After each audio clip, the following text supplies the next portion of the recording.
Go. Okay, this is lesson we don't even know anymore. 31 or something like that. 30 something. Let's just go with it. You need to be working on the collaborative reading pages that is in your Wonderstruck packet on your Google Classroom as we read. We've already read pages 490 to 555, and we are about to finish this 638-page book.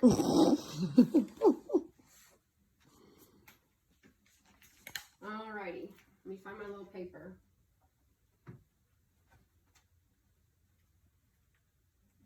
Okay, here's where we are. The panorama was one of the most wondrous things Ben had ever seen.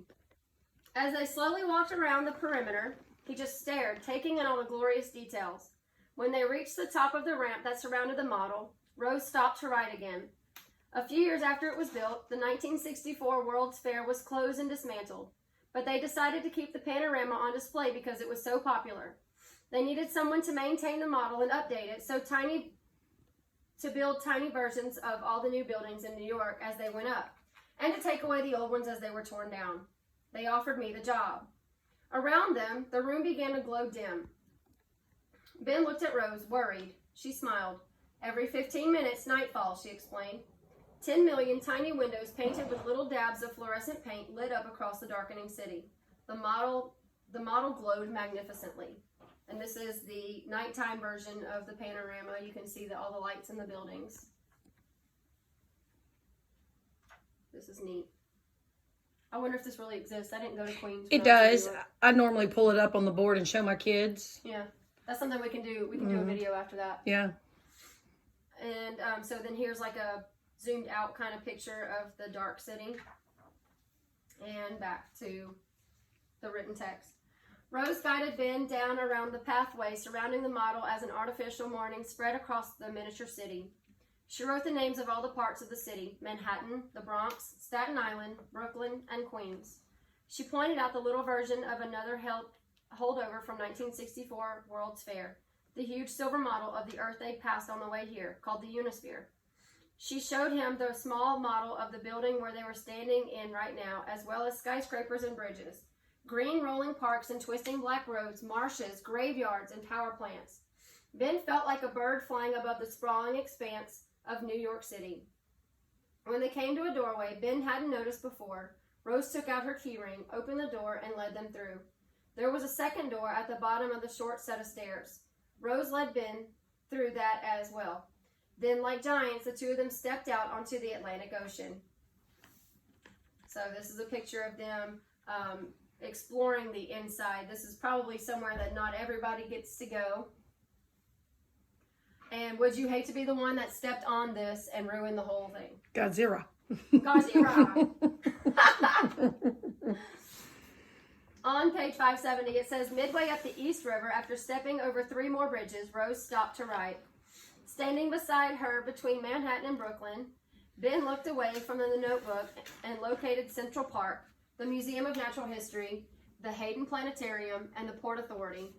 Night fell again. Ben noticed how parts of their clothing, the whites of Rose's eyes and teeth, and the paper in his notebook glowed purple in the ultraviolet light. They waited without moving until the electric sun rose once more. Ben looked at the notebook where Rose continued to write.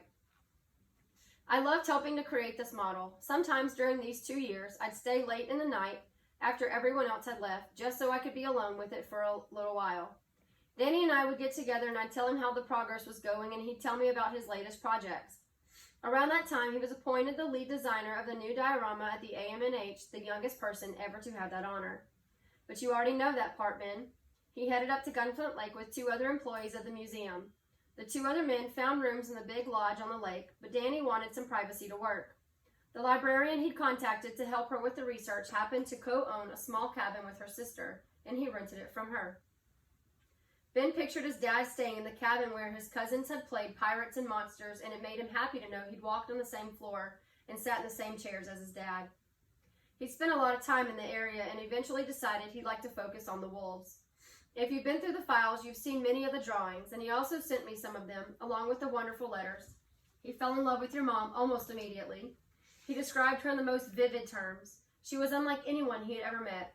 He said he always thought librarians were old women in sweaters, but Elaine was very young and beautiful and didn't much care what anyone around her said about her.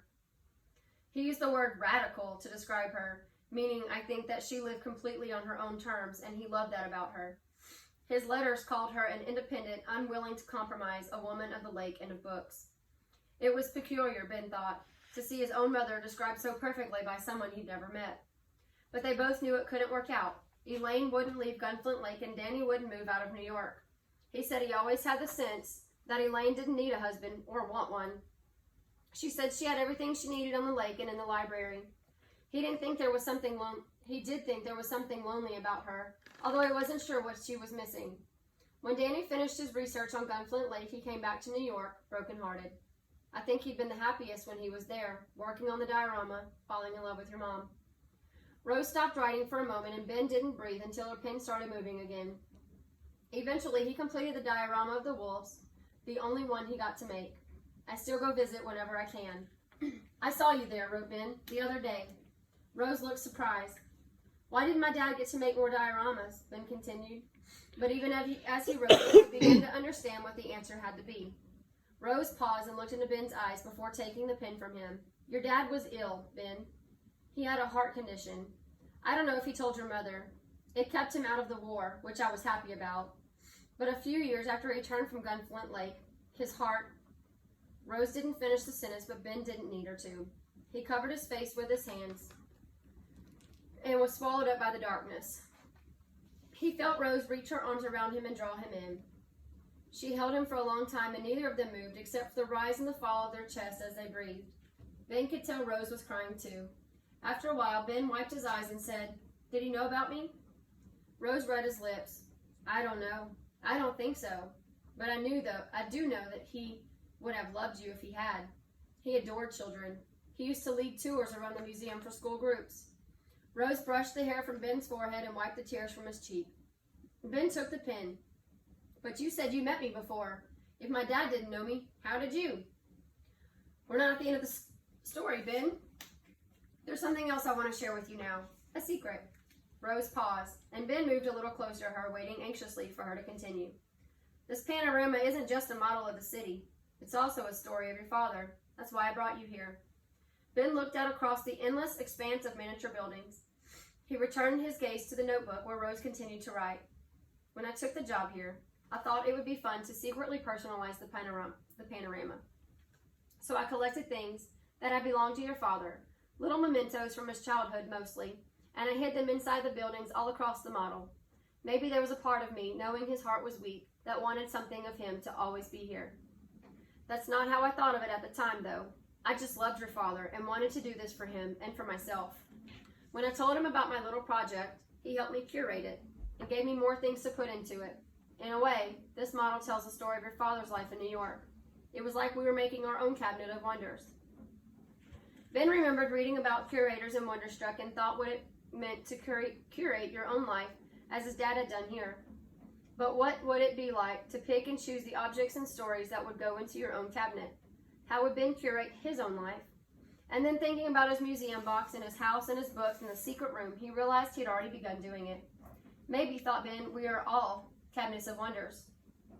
Here's the hospital where your father was born. Rose pointed to a tiny gray brick building. Inside, I placed a photograph of me and Bill holding him as a baby. Here's the school he went to.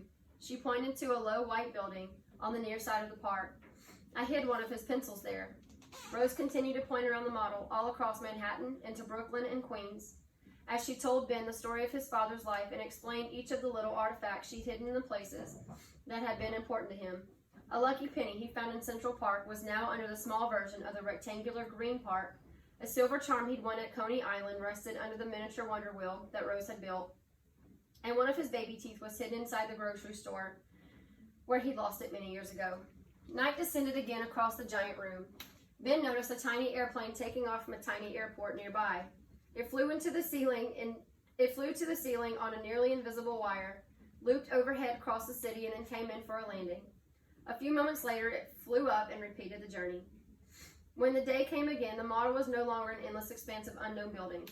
It opened up and came to life around Ben, and for a few moments, it was as if his father came to life around him too. Ben looked at the model of the Museum of Natural History. He tapped Rose's shoulder. What's inside of that?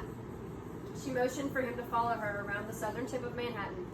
They stepped back over the Williamsburg Bridge, the Manhattan Bridge, and the Brooklyn Bridge, and headed up the other side of the island along the Hudson River until they were standing on the blue painted water that separated Manhattan from New Jersey. Rose leaned over the west side of Manhattan, gripped the model of the museum, and pulled upward. There was a little resistance, but it gave way. Rose turned the building over and picked out 2 pieces of paper. She unfolded the first one and handed Ben a drawing of the wolves that looked just like the one in the museum file. This is one of the drawings Danny sent me. She unfolded the other piece of paper. It was a crude child's drawing, but it was recognizable as the wolf diorama. To his astonishment, it was signed, Ben. When your dad died, we had the memorial service at the museum. I knew everyone except for 2 people, a woman and a little boy who was around 4. The woman introduced herself to me using sign language and said her name was Elaine. She told me Danny had been a friend of hers some years ago and had explained that his parents were both deaf. He taught her a little sign language. Ben marveled at the idea of his mother knowing sign language. She'd never shared it with him, although now that he thought about it, there had been a few times he'd seen her alone on the couch, not knowing she was being watched, moving her hands through the air. Had she been secretly signing to Danny? I knew exactly who she was from the letters. She introduced me to her son, and I was struck by how much the boy looked like Danny when Danny was young. She told me she brought her son to the museum early and they had visited the diorama Danny made. Of course, the boy was you. She squeezed her hand, and you reached into your pocket and pulled out a folded piece of paper which you handed to me. I unfolded it and started to cry. You had drawn the wolves and said I could keep it. Ben remembered none of this, but in some strange way it made sense. His need to collect things, his interest in museums, the wolf dreams, it all came into focus like one of those Polaroid pictures from Jamie's camera. Ben's dreams hadn't come from nowhere. He'd been dreaming of his father's wolves, which he'd seen. He thought about the past few dreams, how silent they were, and how we couldn't tell if the wolves were behind him anymore. Finally, he understood that all this time the wolves hadn't been chasing him. They'd been guiding him, leading him onward through the snow to his father. As Rose folded the 2 pieces of paper and slipped them back into the tiny museum, Ben reached into his pocket and took out the seashell turtle. Can this go in there too? Rose read his lips and smiled. Ben set the turtle gently on her palm and carefully she placed it inside the museum along the 2 other treasures. She returned to the museum and the panorama and continued to write. Elaine never said that you were Danny's son, but Bill and I couldn't help but wonder. I remember Danny's descriptions of her, and it made sense that even if she didn't want a husband, she might still want a child. Maybe that was the one thing she'd been missing. You. Ben blinked and took a deep breath. If his mom understood how it felt to be missing something, he thought, then why wouldn't she talk to him about the one thing he had been missing? Was she afraid that he'd want to leave the lake like Danny? Was it hard for her to watch her son collect things and discover an interest in museums and have so much in common with his dad? She must have thought she was protecting him or protecting herself from losing him. Either way, Ben felt he understood it now. Your mother kept you to herself, but Bill and I couldn't stop thinking about you. So one night we snuck in here and hid your drawing inside the museum. Ben tapped Rose and mouthed the words, "Where's Bill?" Rose touched Ben's hand for a moment before writing. He died 2 years ago. I wish you had known each other. He was funny. He liked to play practical jokes. He loved to read. He was proud of the printing press he worked on. And he loved Danny. He would have loved you so much. Rose shook her head and seemed to laugh a little to herself. Oh, Ben, all this time I wondered if it was true, if we really had a grandson, and if you really were Danny's son. Ben reached up and moved his hand slowly across Rose's cheek. It was odd to touch his grandmother's face, almost as if her skin was somehow a part of his own face, and his father's. He thought about how much he missed his mom's touch. Ben still didn't know if she had planned this trip to New York, if it was just an accident that he found the book and the bookmark and his grandmother. And that's when it hit him. What's today's date? He wrote. July 13th. Why? Tomorrow is my birthday. Rose's eyes sparkled. Will you teach me sign language? Ben wrote. Rose raised her hand and moved her fist up and down several times as she nodded. Ben understood and laughed. Thank you for being brave, Rose wrote. Your parents would have been very proud of you. And then we see a picture of Ben and Rose hugging. And they're holding each other as they're looking out at the panorama. And darkness. What happened? More words. The room was suddenly plunged into complete darkness. The ultraviolet lights did not come on, and everything submerged in black. Ben felt a terrible panic rise up in him. What had happened? Except for the touch of his grandmother's hand, the floor beneath his feet, everything in the world seemed to disappear. Ben tried to visualize the tiny city spread out around him. One wrong move and they would crush a bridge or destroy an entire city block. Godzilla. He worried about falling, or worse, Rose falling. How would he get help? Rose tightened her grip and slowly urged Ben along, inch by inch. They moved as if they were struggling beneath a black velvet blanket. For a split second, a distant flash of lightning lit the entrance to the panorama, which opened out to the front doors of the museum. A storm must have begun. Ben shuddered and prayed the building wouldn't be hit.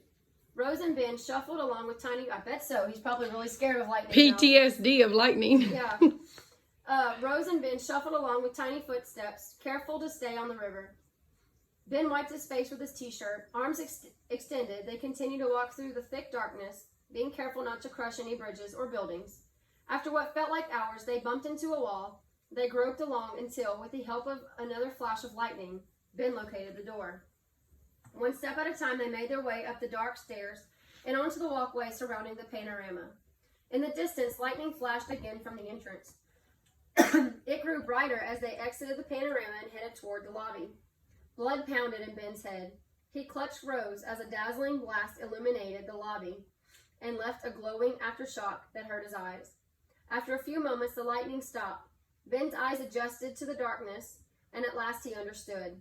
There was no storm, and there was no lightning. It was Jamie on the other side of the glass door, holding his camera and waving madly. Ben knew at once he must have been trying to get their attention with the camera flash, since banging the door obviously hadn't worked. A pile of developing photographs lay at his feet. Ben rushed to the door and motioned for Rose to open it. Night had fallen, but the street lamps were dark, and the light above the entrance had failed to come on. Rose fished the key from her bag and opened the door. Jamie looked at Rose, and a moment of confusion passed across his face before he threw his arms around Ben. "How'd you get here?" Ben asked. "I followed you," mouthed Jamie. "We saw him in all those pictures, didn't we, with his striped shirt?" Rose pulled the boys away from the door and relocked it. She slowly led them through the long hallways, up dark stairs, and to Ben's surprise, out onto the roof. They sat near the edge of the building and caught their breath. A warm breeze blew gently through their hair as they turned and looked across the river to Manhattan. To Ben's amazement, the blackout extended across the entire city. The skyline looked like a miniature silhouette. The only difference between the actual city in front of them and the panorama they'd left behind seemed to be the sky that arched magnificently above them. Jamie looked from Ben to Rose and back again. Ben could see him trying to talk to Rose, but she was reaching into her bag and didn't notice. She pulled out Ben's notebook and a pen and wrote something, which she handed to Jamie with a curious smile. The words were just visible in the moonlight. "Who are you?" Ben read the notebook over Jamie's shoulder and said to him, "I think I can answer." Ooh. M Y F R I E N D. Ben could feel the letters vibrating on his fingers. My friend. Jamie smiled, then finger spelled his name for Rose. She shook his hand. "This is Rose, my grandmother," Ben told Jamie. Jamie's jaw dropped. He smiled his crooked grin, and Ben could tell he wasn't sure if Ben was joking. "Really?" he mouthed. Ben flipped through the notebook and showed Jamie the pages that Rose had written for him. "Later you will read this. It explains everything." As he said these words, Ben realized how true they were. Not only did the notebook contain the story of his dad and his grandparents, but also the story he'd written for Jamie about his mom and his aunt and uncle and cousins, and Jamie's story about his parents, the museum, and the bits and pieces of almost all their conversations. Thinking about all the connections that led him here, Ben marveled at how everything could be traced, like the path on a treasure map, from a book, a turtle, and a cabinet in an old exhibition, to Walter, to Rose, to Danny, to Elaine, and then finally to Ben himself. And of course, Ben would never have discovered the path of the first place if it weren't for Jamie. The world was full of wonders. Curly-haired Jamie and Ben and Rose. Ben asked Jamie, "Does your dad know where you are?" Jamie shook his head. "He's going to worry about you." Ben turned to a blank page and wrote, "How long would the blackout last?" Jamie forgot to tell his dad where he was going. Rose read it and looked for a moment at Jamie. My brother knows where we are, she answered. He'll come get us in a car and we'll take you home. It'll be okay. All we can do right now is wait. Ben put his arm around Jamie's shoulder and Jamie smiled. Ben looked out the jagged skyline and wondered what happened to the city without electricity. He'd been scared during the blackout in Minnesota when he was trapped by the storm in his house, but it had given him the chance to read Wonderstruck by flashlight in his mom's bed. Ben imagined all of New York City reading by flashlight in their beds, and he marveled over how much had happened from a blackout to blackout. Ben was sure his aunt and uncle had been called by now, but he hoped he wouldn't have to go back to Gunflint Lake right away. Rose had introduced him to the panorama as well as his father's life, and now he was ready to explore the city itself. Maybe he could stay with his grandmother for a while, or maybe, like Jamie, he could come for the summers. Whatever happened, Ben knew that he belonged here, with his friend and his grandmother, and the millions of other people waiting in the dark for the lights to come back on. Jamie leaned against Ben, and Ben leaned against Rose, and the three of them sat together on the roof of the museum, looking at the stars. Look how sweet.